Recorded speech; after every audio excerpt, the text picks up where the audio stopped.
Coming off the heels of Modern Warfare, coming back to World War II, there was a collective sigh of, not another one, but of all World War II shooters I've played, World at War sets itself apart.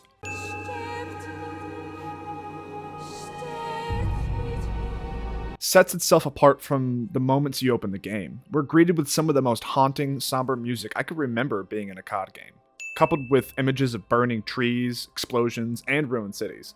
I think you can see what I'm getting at. World at War took itself seriously. When looking at the COD series as a whole, it's one of the few that did, especially considering that ending. That freaking ending, guys.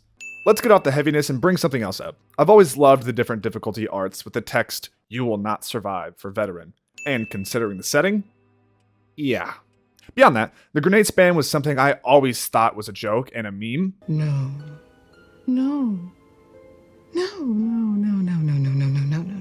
That is the real deal.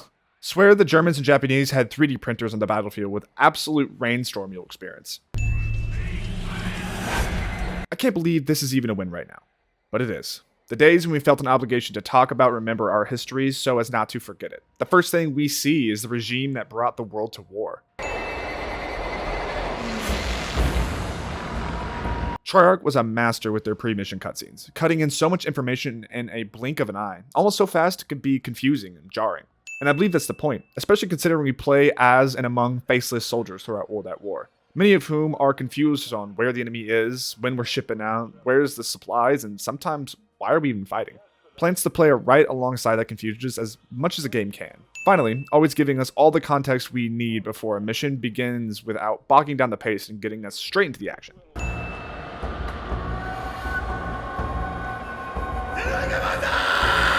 This will be the main theme I will be harping on throughout this video, is World at War's fearlessness with depicting World War II, by its absolute and uncompromising allegiance to obscenity and evil. Tim O'Brien. The things they carried. A virtue no developer or publisher wants to touch today. And I do mean virtue, as I believe having high moral standards also means not shying away from the horror we as a species are capable of enacting on each other. Members of the Senate, of the House of Representatives. I'm front-loading the heck out of this video because I've got a lot to say before we get into the meat of the game. Games depicting history with as much accuracy as possible is important because of what I said previously. And also, it sparks interest in its players to do their own research about the time period and seek further knowledge. And we should always be learning. December 7th. Notice the oil fields crunching sound like boots marching. The economic warfare the US waged on Japan was a contributor to the attack on Pearl Harbor. You can't tell me Treyarch did not do their homework and cared about the history when crafting this title. Bringing in real footage from World War II also reminds us of the reality of the conflict. Wasn't some bygone era that we make fun shooting games about. This was just 80 years ago. Those who served are still alive. Or, more simply, this conflict happened barely one person ago. There comes a time in the affairs of men when they must prepare to defend not their homes alone, but the tenets of faith and humanity. In under 2 minutes, we're caught up to speed on everything we need to know about the conflict in the Pacific Theater. Prepare to defend not their homes alone, but the tenets of faith and humanity. Ooh, that's so good. We aren't some grand hero with a backstory and all these complicated motivations with an arc. We're just like any other soldier, enlisting to fight for their country. What makes World at War special is that the player character isn't. Every mission in World at War begins with the word start. Makes me feel the trudge and futility of war even more. You'll go through the worst hell of your life one day, and the next you gotta continue on and start a new fight. You think because you say nothing, you are strong? The only words that we can understand from any enemies we face in World at War. This feels like a double entendre. One, our player characters don't say anything, and there's a cute nod to that. And two, our enemies. They speak their native languages to each other, but it's never subtitled, and most of the target audience doesn't speak Japanese or German, making them less human and a faceless enemy easier to take down. You like that, you piece of These little vignettes popularized in Halo are found all throughout World at War, which most of the time can be stopped if you intervene. Each one of them promotes the idea that we aren't the main character. For Corporal Lozano, he's the main character, and his story, enacting some revenge in this flashy manner. What the hell is this? Check it out. Looks like a temple or some shit. Treyarch stayed their hand a bit, showing off exactly how the Japanese tactics differed from what we've seen in prior World War II shooters. I mean, Hell, we still don't have many depictions of boots on the ground battles in the Pacific theater, which leads me to Banzai! But seriously, compared to fighting the Germans in World at War, the Pacific is much more anxiety-inducing and difficult. An attack can come from anywhere. The trees, the grass, a hole in the ground, or even a body you believe to be dead. You're never safe moving through these battlefields. I doubt Japanese soldiers shouted, Banzai! Every single time. But the only time they would charge would be a last-ditch effort to sway a losing fight, so might as well say Tenno Haika Banzai, to preserve your honor and loyalty to the Emperor before death. A neat little detail is that our two protagonists are almost mortally injured. Miller in the first mission and Dimitri in the last. A bookend for the game and the smallest bit of connective tissue between the two men. Our mission? Take the airfield and cripple their supply network. These match cuts are so smooth between game and real life footage. I could go on and on about blurring the lines between propaganda and what actually happened, since the animated ship didn't blow up but the real recording did, but I'll spare you. What I really want to win is, does this remind anyone of the clean transitions of the Return of King game on the PS2? Of course Treyarch didn't do D-Day again, since it's been done to death. But they did find a battle in World War II with a beach assault, which of course reminds us of that horrific one. It's the coral! We're stuck on the... In an instant. And we will see this again later with Sullivan. Both men did their best for their unit and lost their lives. And Treyarch doesn't prop it up as some heroic sacrifice, but frames it as horror and terrible. And hey, you can even get a ray gun on this mission, and that still doesn't change a thing. Even with the best weapons, it doesn't change the outcome of a war. Actually just makes things worse more often than not. Am I confounding a made-up ray gun with nuclear weapons, or even the admin of automatic weapons in World War I? 100%. Should I have? Probably not. Do I still stand by my point? Yes. These cell-shock shoulders don't even know what hit them, and without a second thought, we were gunning them down. There was no glory displayed in World at War. And just like the soldier in the boat, Sullivan, or these Japanese soldiers, not even the player is immune to a bomb that we didn't see coming. Whatever you do, Marines! Banzai charge! The music in World at War is stellar. So many great uses. The Banzai charge wasn't very effective as a physical tactic, but it was a great way to break the morale of men. The strings you hear here are like something you'd find in a horror movie.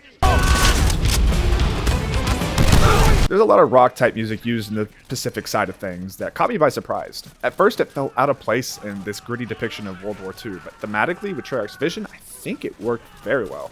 When placing the Marines missions versus the Russians, there's a distinct difference in tone and purpose. The Marines are being ordered from someone who's not with us, and more of this America yeah attitude with the missions, focusing more on the gameplay, seen with the more mechanics we have to deal with. Then there's the Russian side, which is either somber and eerie or straight up Russian chants. When being led by the revenge-fueled Reznov on top of the Red Army suffering the most casualties of any faction in World War II, as Dimitri, the fight feels much more personal, especially considering he was there at Stalingrad and Miller was not there at Pearl Harbor. Normally, turret seconds are gratuitous and boring. World at War frames it in a way to be fun and cathartic. We just went through hell fighting up this bunker to clear it, and now get to turn the power of the MG nest against them. Everyone, on me. One of the few times we get some heroic music, which was earned from the victory, but mostly exists to lower our guard before Sullivan is killed in unceremonious fashion. He died trying to defend his men, but wasn't even afforded a few final words before he was gone. There are no winners in war, only losers and survivors. Most solid, dependable, and courageous Marine we've ever known. Coffins filling the stars on the flag that we salute. We take the flank. It might get us wet, but it's not going to get us killed. Spoke a bit too soon, Roebuck. Check for survivors. He's all snarled up on something. Grenade! I can't imagine the guilt that Roebuck would carry, though. Ordering it to be checked and having that happen, then given no time to mourn? Guess it's why he mentioned in the brief how Sullivan's death made him numb. Seems like the only way to get through something like this. Am I the only one that saw this arena and thought it looked like a reference to a similar location in Saving Private Ryan? You'll notice this soldier dangling from the tree. At first I thought it was a bug, but no. Japanese snipers would tie themselves off inside of trees. Just more attention to history from Treyarch. Good old Nocturne Toad. Many maps are repurposed for multiplayer modes, but none as iconic as this one. This is when World at War really started to get good, especially coming off the heels of another US victory with some heroic music. Vendetta gives us whiplash and really grabs our attention, which Real quick, I always love mission names when done well. Each one in World at War is just perfect. Sometimes super simple and literal with burn 'em out, and or a little more fun, like blowtorch and corkscrew.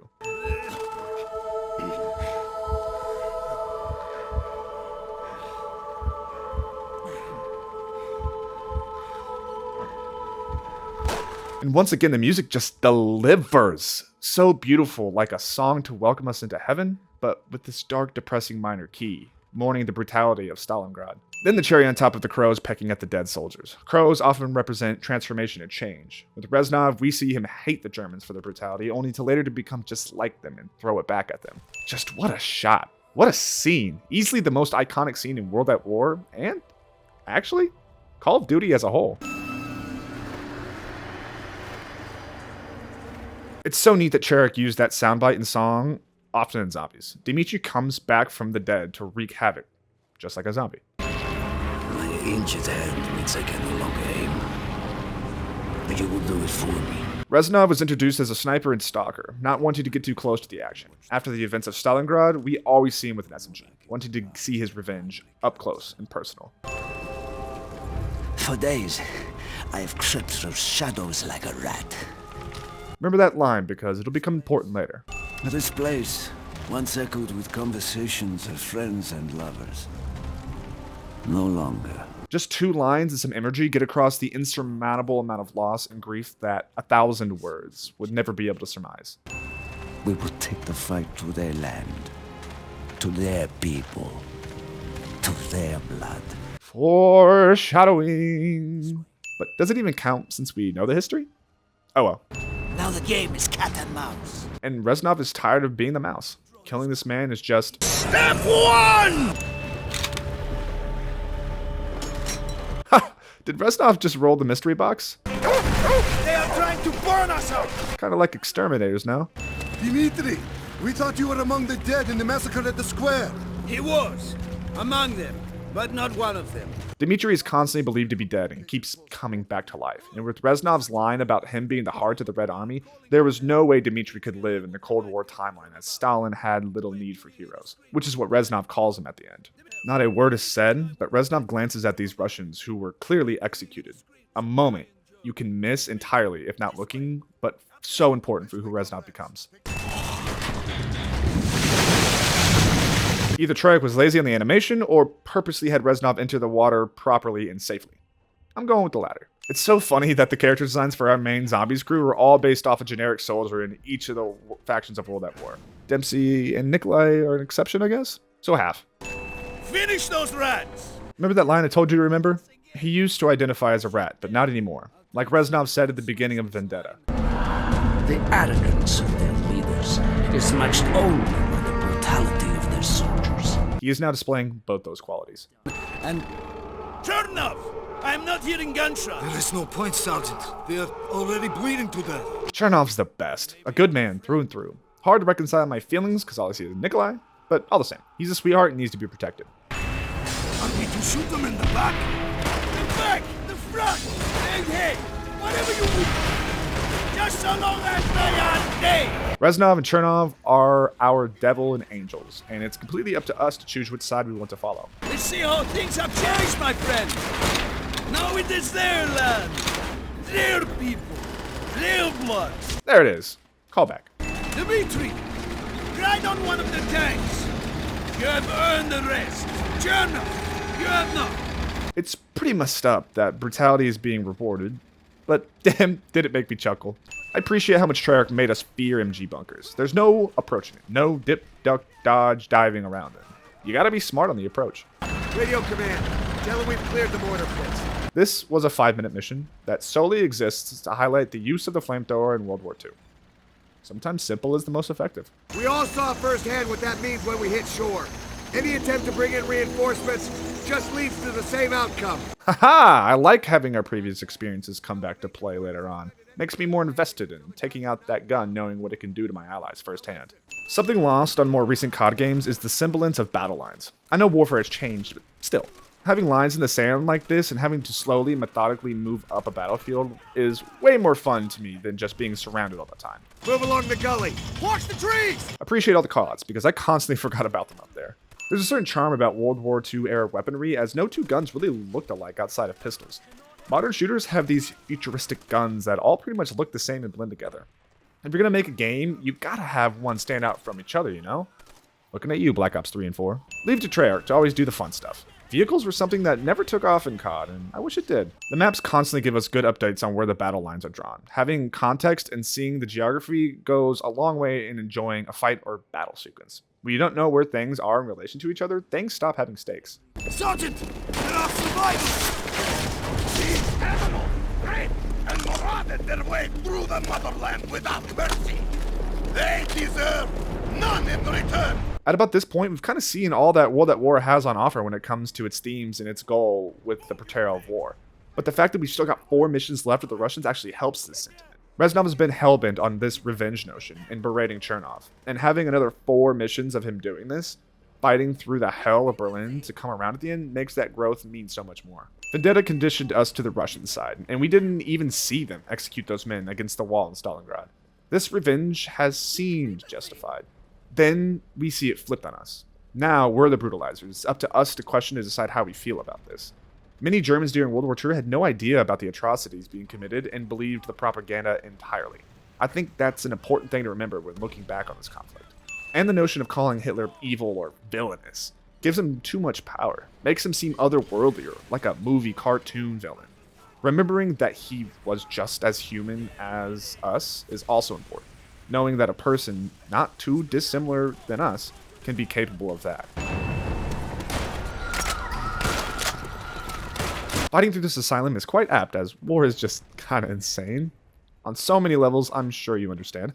And Treyarch just had to add on the creepy ass screams and wails to make this such an unsettling arena to fight in. Abandon your cause! Abandon your home! Abandon all! Gary Oldman deserves a win, right?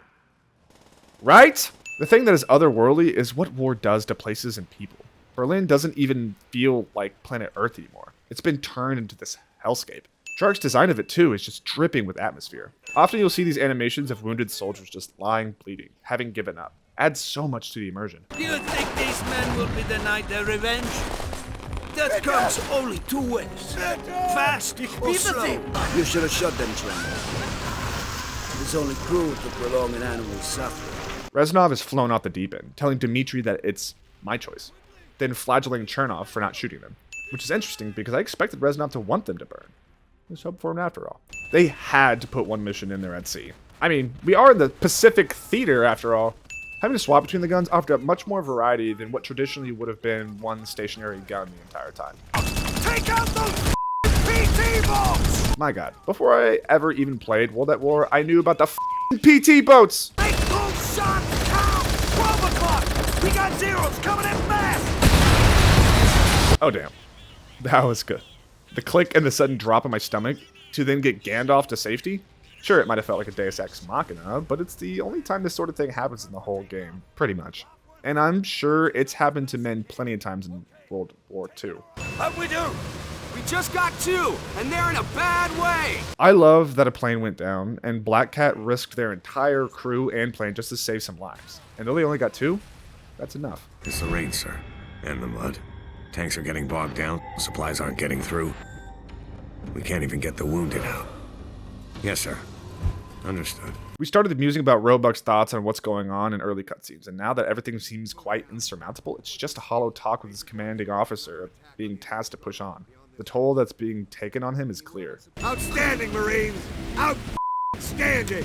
Nothing better than winning a multiplayer match and hearing that. We're moving out! 2, You 3. leaving? Push ahead and take Shuri Castle. But we're running on empty here. You'll have a supply It's drop. not bad, in the okay? Tomorrow? How the hell are we supposed to hold out till tomorrow? This is bullshit. You hear this, Sarge? We ain't getting till tomorrow morning. Intel. Dealing with wounded, troubled supply lines, starting Shuri Castle with no ammo, all these things really add up to why World at War is the best World War II FPS I've ever played. Watch the grass, watch the trees, watch any damn place Tojo could be waiting. These Marines have learned. In Semper Fi, there wasn't a lick of callouts and reminders of all the possible ambushes. Japanese soldiers are very unlikely to surrender in World War II. Anyone who knows this, seeing this, is immediately suspicious of these men. And it's up to us to decide who to save between our allies, but it's a split-second reaction. No button prompt and slow-mo giving us time to weigh our choice. Not how it works in life. I was really expecting a 300 type last stand here since I don't know all my history that well. But that idea frightened me until air support called, and I can't imagine the relief if you were really in a situation like this and you got the good old air cav. When we take Shuri Castle, we go home. I didn't even really know Roebuck, but I still felt his death. That's why World at War is so great, making me care about my fellow Marines through shared hardship. Which do you think will lead us home? Writing about this war or fighting it? Wretched Germany in the blood. No one will ever read this! Poor Chernov. Getting bullied for the absolute gut punch later. Though Chernov in Reznov's eyes wasn't down for the cause as much as him, in his last moments, faced with death, he threw the flag to the side to ensure that Russia could still plant it. In his final moments, he showed his utter devotion to his country. Chernov! No! And though they didn't see eye to eye, they were still comrades. Dmitri! Someone should read this. Oh, best part of the whole game. And we still hear Chernov gasping, so in his final moments, he heard Reznov say this, and I hope that gave him some peace in the end. April 30th, 1945. When he first spoke of Dmitri, Reznov told tales of a hero. Someone we should all aspire to be like. At times, I have seen him show mercy, and at others act with complete brutality. I do not understand him. Perhaps heroes need not question their actions. There are 3 different readings that Chernov writes about in his journal. There's good, where he regards Dmitri as a hero, bad where he doesn't, and mixed, which is what I got. These are all dependent on how ruthless you were throughout the missions. What I love is that you hear a page turn, so it's either Reznov or Dmitri reading it, but I'd like to think it was Reznov in the end. Fighting in the Reichstag building for our final mission as the Russians is so great. Too often have World War II games prior been about American exceptionalism, and not much focus placed on the other factions in the conflict. Here we fight in the place the Third Reich held their political exhibitions and a symbol of Nazi fascism and tyranny. And the uncanny recreation of the building down to the projection of the Reichstag is something I don't believe we've seen in the game since, at least to this accuracy and respect to history. Leave it to Reznov's badass to plunge a blade with no point straight through the back of another man. Slow-mo should always be used tastefully, and the cutting down of the Nazi flag as one of World at War's only times is perfect. Things will change, my friend. As heroes, we will return to Russia's embrace. This line mixed with the final cutscene reminds us of, though the Nazi regime was put down, it wasn't as if everything would be perfect and clean. We got a couple of things to deal with, like the nuclear bombings and a man whose mother punished him severely. Oh wait, Stalin started doing the punishing, my bad. Like Reznov said in Black Ops 1, he had little need of heroes.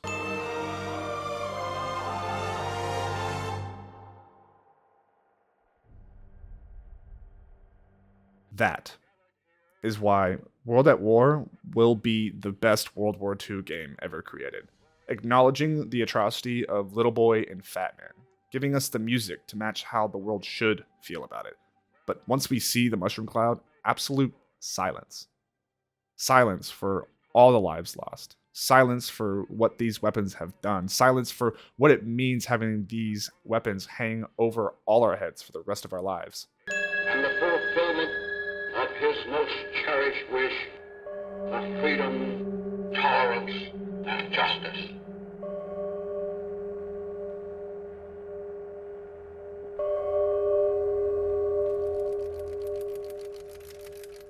That is how you end a game. That is how you pay respect to history. We may have just had fun with an arcade shooter where we mowed down hundreds of people, but the stark reminder, with no sugarcoating, is what this game needed to end with, and Treyarch delivered. This game was made with historical accuracy in mind, not down to the most minute detail, but to a degree as to try, as best as they could. Capture what it may be like for the men that fought in World War II in video game form. To pay respects to all the lives lost and not for one moment glorify war. I haven't actually played World at War in one sitting and haven't played it in about 7 years. And that ending is as raw as we're ever going to see in COD again. This game was made back when developers and publishers weren't all out for the money and the microtransactions, but to make the best game they could, and I believe they delivered. The Russian side of things was where World at War went from a 10 out of 10 to an 11 out of 10 for me. And I'm sure for you too. If there are any other war games that are like World at War, please let me know, as I would love to play them. Oh yeah, almost forgot. Nazi Zombies played right after you beat the campaign. Back in the day when I was like 14, playing this was terrifying. Game gave birth to one of my favorite modes of my childhood. Anyway, I hope I did this game justice, and if you've got any wins or personal experiences with the game, drop a comment down below. Remember, drive the speed limit, drink some water, and love one another. Pizza!